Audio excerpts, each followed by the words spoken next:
breaking news today. Please subscribe and then check notification box to get all breaking news alerts.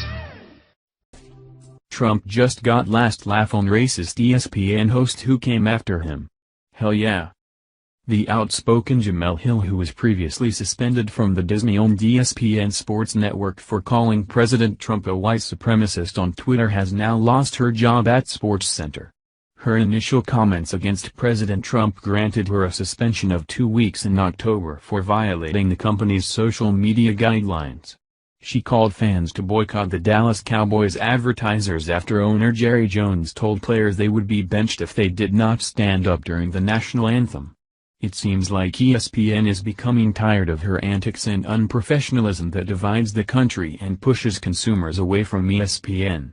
Sports is having an uphill battle with the nation and people protesting the flag. The last thing ESPN needs is another distraction that pushes customers away, and now they're acting on it to make things better by kicking Jemele Hill to a position on a website that is mostly unknown.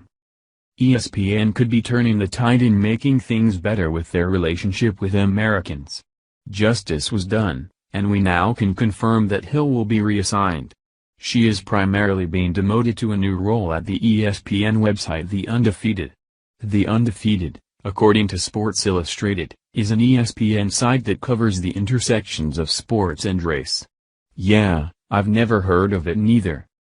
ESPN insiders have now confirmed that the move was Hill's choice, but in reality, sports talk radio host Clay Travis tweeted that she was booted due to collapsing ratings. So basically, we the people spoke.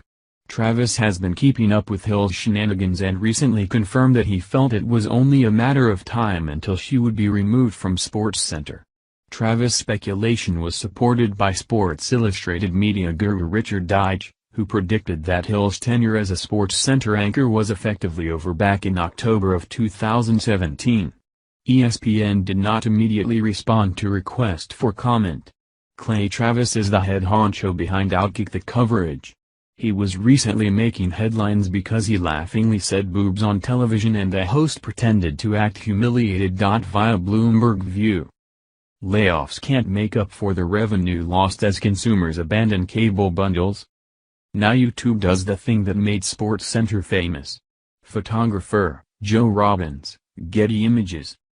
ESPN, which laid off 100 people this week, has a multitude of problems, but the basic one is this: it pays too much for content and costs too much for consumers.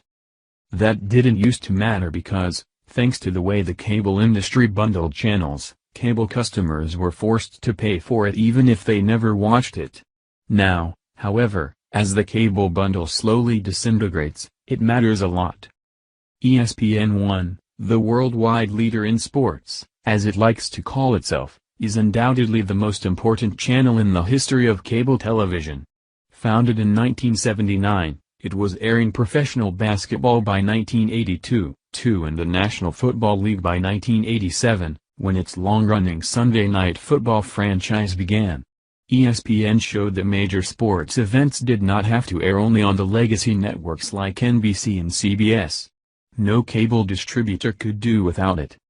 Indeed, since buying Capital Cities ABC and its ESPN franchise in 1996, the Walt Disney Company has used the sports channel as a battering ram to force cable companies to accept price increases for other channels Disney owned, like ABC Family, Disney Junior and ESPN.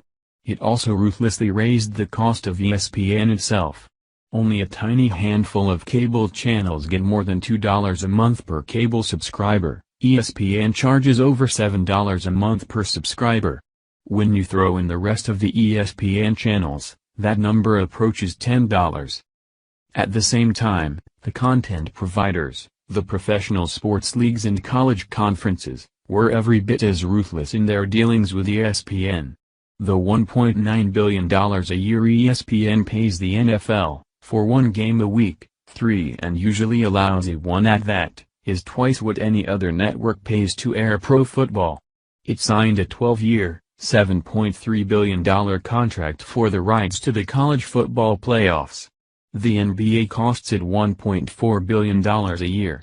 Its new TV deal with the Big Ten will cost it $2.64 billion over 6 years.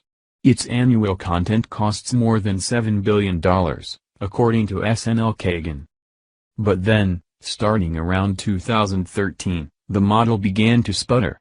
Over the last 4 years, ESPN has lost around 12 million subscribers, from over 100 million to 88 million, which costs it well over $1 billion in annual revenue.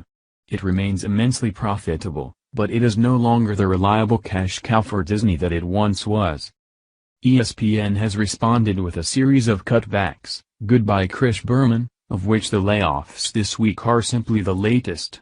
In the scheme of things, though, the cost savings are chump change, and have served mainly to show ESPN's overlords at Disney, and Disney's overlords on Wall Street, that it is serious about righting the ship. But it's a pipe dream to think that ESPN will ever make the kind of profits, $6.4 billion in 2014, that it once did, for 2 reasons. First, as is the case with so many other industries, the Internet has both shined the light on the flaws of the cable model and exploited them. What was the main flaw of the cable model? It was that consumers had to pay for channels they never watched. And now they don't. Let's hope ESPN learns their lesson that Americans don't want to see sports and politics intertwined. When people watch sports, then they want to be entertained, enjoy themselves and forget about whatever is going on in the world. But don't take my word for it, look at the NFL ratings this year. And if Jemele Hill needs a reminder about what the president has done for African Americans, then she can look at the unemployment rates for African American males, which have made an excellent stride in the right direction.